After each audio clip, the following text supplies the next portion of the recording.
Hello. We have Merlin, Galahad, Mad Cat or Muerta. I think...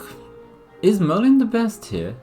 Obviously Muerta can be disgusting late game if you can find a good boy and buff it a lot, but consistently I think it's probably Merlin.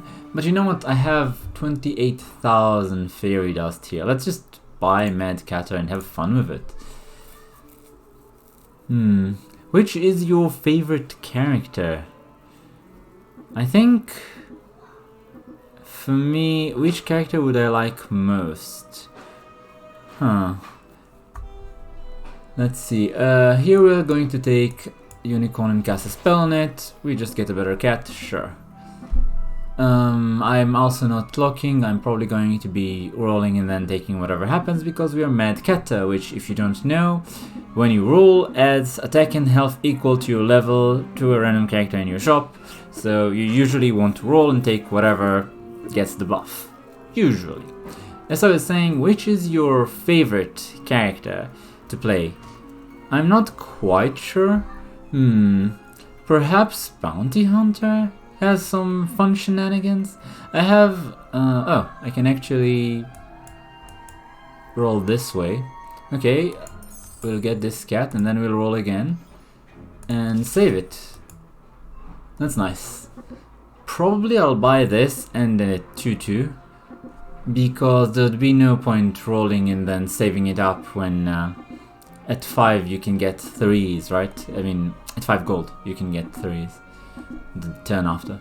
As I was saying, probably Bounty Hunter or perhaps Apocalypse. Characters that change the way that you play. I know Peter Pants, which I'm fighting right now, is a very good example of that, but I can't say that he's that fun. Honestly, he's okay. But which is your favorite character? You can write in the comments. I'm going to take this 37, which is very, very nice for us right now. And perhaps we'll take the Lonely Prince and hope for a princess. I mean, the others are kinda too small to really matter for us right now. But yeah, you're very, very strong for this point in the game. Not unbeatable, obviously. If the Fates, for example, has the upgraded Humpty Dumpty, then everything we have together isn't strong enough to kill it. But it's still pretty decent, above average, I'd say, what we've got right now. Who's the most threatening opponent? Well, we don't know what Musk's gonna end up being, right? He can try for an early game character and then swap again for a more late game one. Like Selva, for example, is an excellent late game character. Or perhaps a specialized one like Geppetto for animals and such. You can't be a character that's already being played. Another threatening one is Apocalypse, gonna be perhaps bad when he reaches 6, if he does so early and he gets lucky on the rolls. As for me, I'm just rolling. Okay, that's an 8-7, that's excellent. We have a princess if we want her, but I think I'll just take the spell anyway. And because it's just a very strong spell for this point in the game. And then I don't think I want the Brave Princess. Should I take the Brave Princess? 6 gold next round, so I can roll, take something that's a 3 and then take a 2. So probably fine not to lock.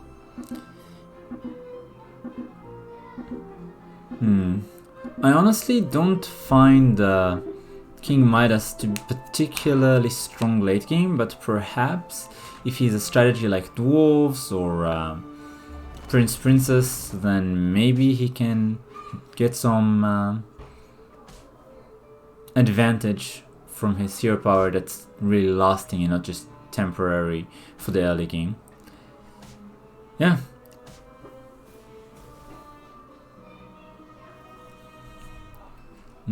Let's see. Okay, a 4-6 ranged isn't too bad. The main problem is we don't have a 2 to buy with it. And there's no one to buff with Flourish. So I suppose I'll just sell this one too. Or I could roll. I will roll. Okay, and then I will sell the 1-2 for this cat. It's actually gonna be a giant cat, honestly. Evil or perhaps spinning gold. Honestly, I feel I'll lose this one, so I'm just taking jumping bean. Okay. Was it a mistake to upgrade the cat? I don't know. 8-8 should be able to take a hit and keep coming, right? Still, I don't feel we're particularly strong because I combined 3 into 1 and didn't get much of it. Perhaps I'm wrong, we'll see. If he's got high attack, low health characters, then he can efficiently clear my board, but if it's the reverse, then I will win.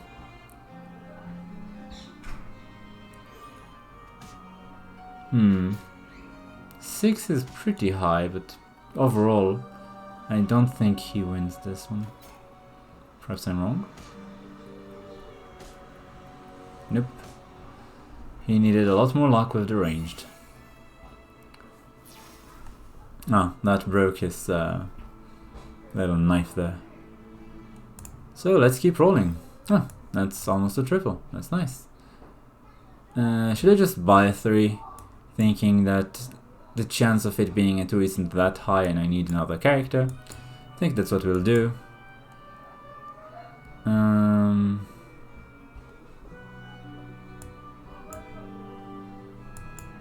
Yeah, that should be fine.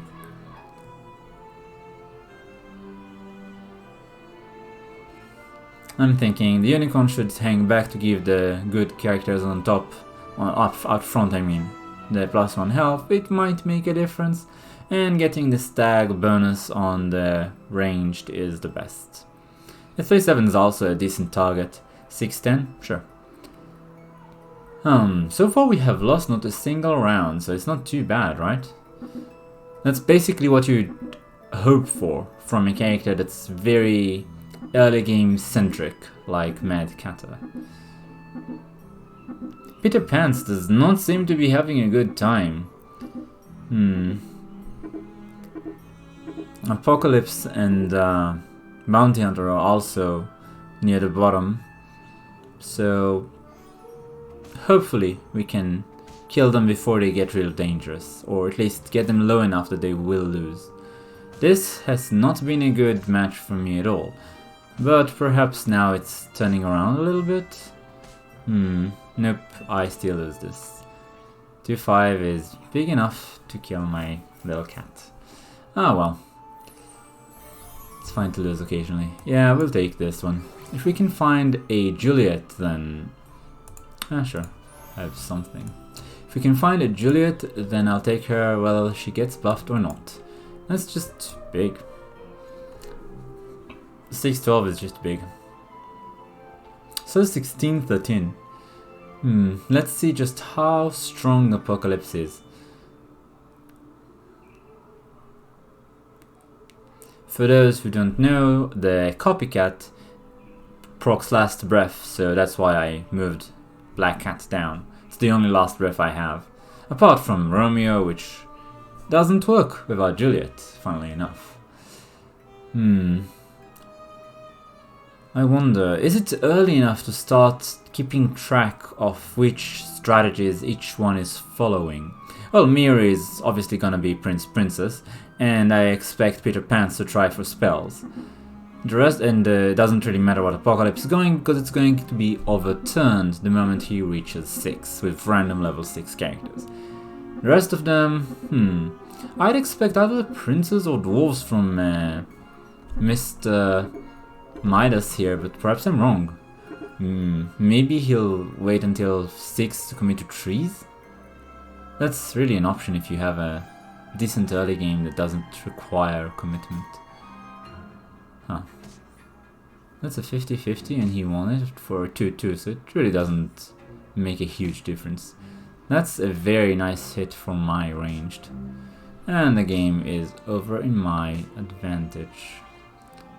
Since he doesn't count as an upgraded character, the cat that pops out of the upgraded cat I mean, then the damage isn't quite as bad as it might have been otherwise. That's another upgraded character I'm happy to take. I think we'll take Sarcophagus. Crystal Ball is very, very nice, but I don't particularly believe in mages right now, and I think Sarcophagus is great. very good for just making it through the early game. We'll also sell this unicorn for a Medusa. And Medusa is evil. She's also a great character at neutralizing some very big opponents that might otherwise give you trouble. So she also completely blocks all last breath abilities on the character that she hits. So against Bounty Hunter, which is my next Trophy Hunter, which is my next opponent, he's very incentivized to go last breath, so she might do some work. Let's see how strong he is right now. Should really start keeping track of who got what and how strong they are, so that I'll be able to make better decisions, specifically when I know who I'm facing next round. I honestly don't usually do this, it's a bit of a upping my game kind of moment. Okay, so Trophy Hunter, well, he has one Grim Soul, which is really the key for all last breath strategies. I mean, slay strategies, but with Trophy Hunter it's the same. And apart from that, it's just got some Evil with Evil Queen upgraded. She's really his main character here.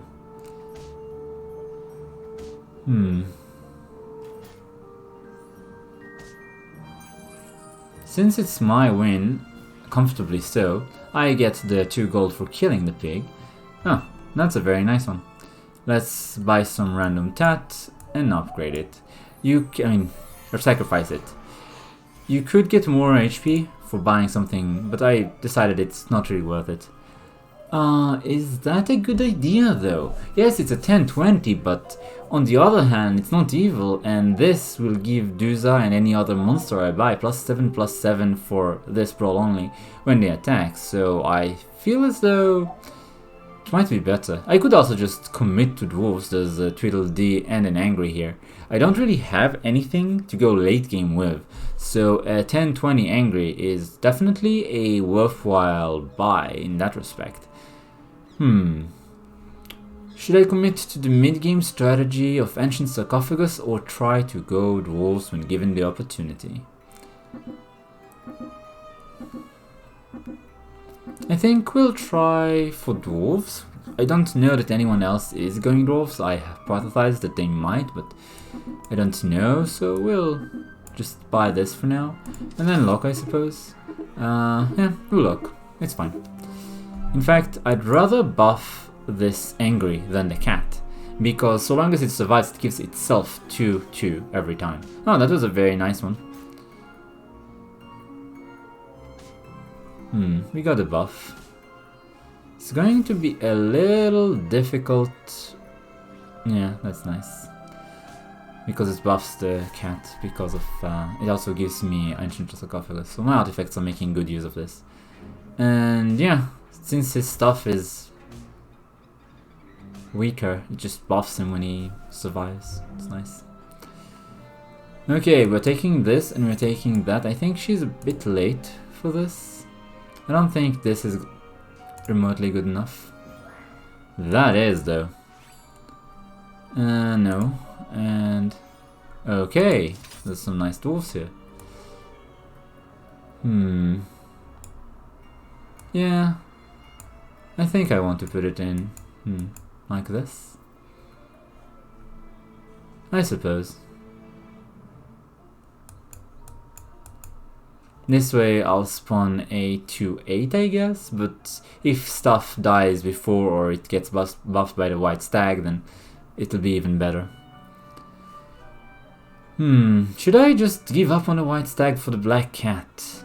Honestly, I don't think the 2/2 matters as much. I suppose it is evil and spawns another evil, so perhaps it's late enough in the game that it should really be done.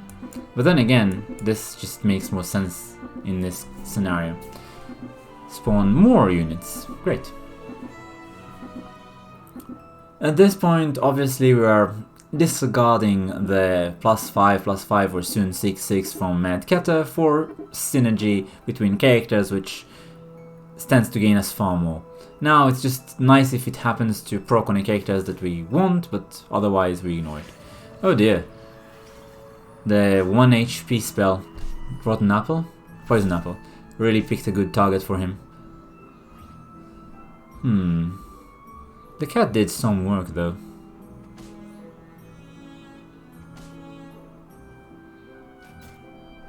$18 is a bit much, so is 13. Still, I win this. Unquestionably. 1 HP. Well, since she seems to be going dwarves too, it's to my advantage that she dies. Now that they no longer have Dwarf Forge on 4, I probably won't pick Greedy at this late in the game. No. Even though it got the buff. It's not bad, but no.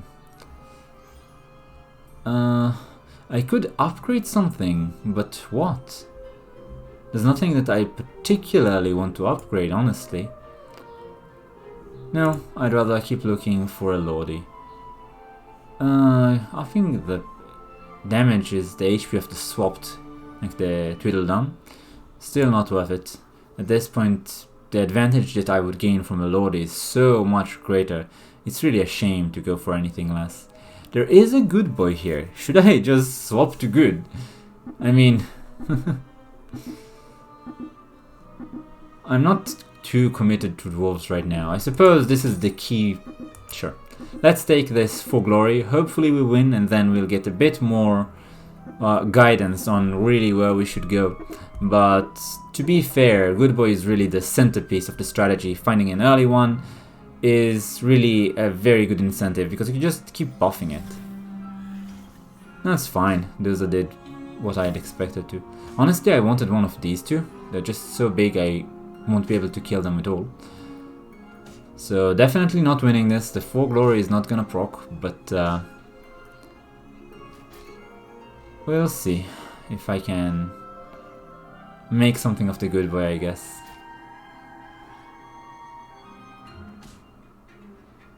Yeah, that's gonna hurt. Oh well. Good boy and what? Good boy and what? Okay, that's a great one. We want good characters right now. I guess you don't really matter, and I'll take you. You're very nice. I will... I guess this is good enough.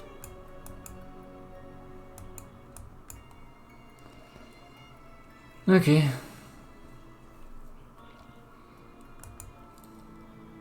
I'm putting most of the good characters on the backline, such that they will have time to be buffed. And we'll see if I can make something of it. I honestly don't expect to win this. Apocalypse has a board full of level 6 characters, but, well, perhaps we can minimize the damage and get some work done on Hercules' quest to get better artifacts, because really these are irrelevant at this point mostly. If the jumping bean procs on the good boy, perhaps that might do something. I have too many characters on the front line that really want to attack and not die beforehand, and well, I suppose on the one hand something is bound to proc. Oh, this Duzda did so much work for me. The dragon could have really ended this before it began.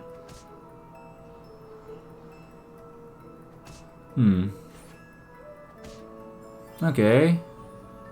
We did something. Really not making it. Okay. Dragon. Is the dragon good enough to do work for me?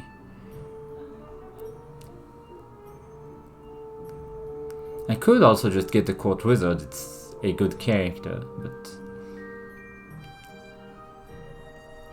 the problem I have is not with combo characters so far, but rather with simply characters that are too big. Apocalypse and King Midas just have very large health pools on their characters, and more than enough damage to kill anything I got. Perhaps Peter Pan's is different. From my understanding, he usually just goes mages, so I'd expect... I guess the backline tends to be ranged mages with low health. Perhaps Doom Breath will do some work there? Questionable. I think I'll roll more. Ah, I am rewarded. Another good boy.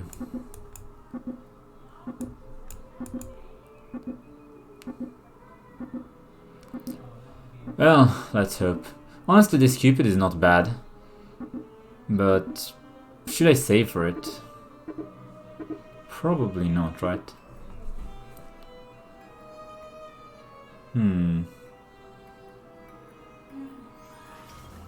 Okay, that was a big character to have.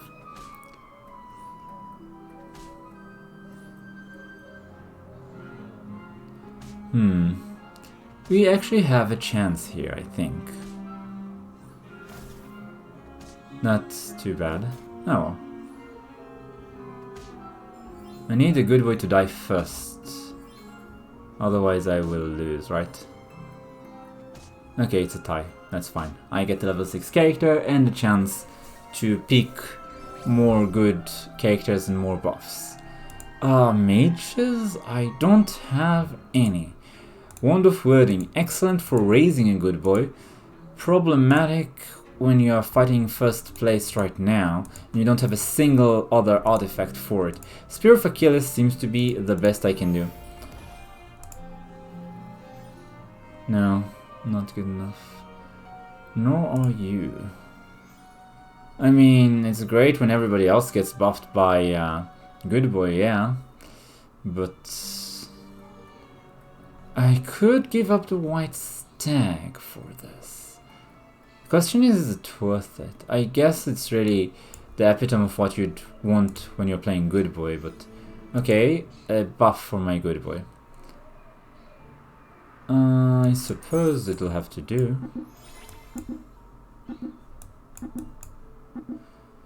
Alright, let's see this. Should I play less greedy, more like this? To have more chance of actually proccing the good boy, which is imperative when you're playing Echowood. Less greedy. Or perhaps when you're behind you need to play more greedy, because if you play less greedy and you make it, yeah, you might not win anyway.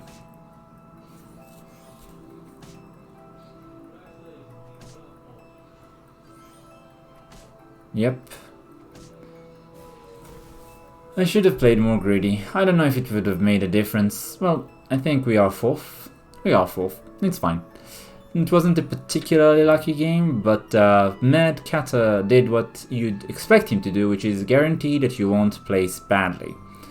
He's not much in the late game, as we saw. Also, my luck wasn't particularly good, but yes, he seemed to be consistent. As you might have noticed, the big trees, Burning Tree and its affiliates, really are doing work. Most of the top places this game seem to be playing that as strategy, and just in recent games I've seen the same. So watch out for that. I think it's a very good strategy to go for whenever you get a chance. Thanks for watching, like, comment, subscribe, and I will see you next time.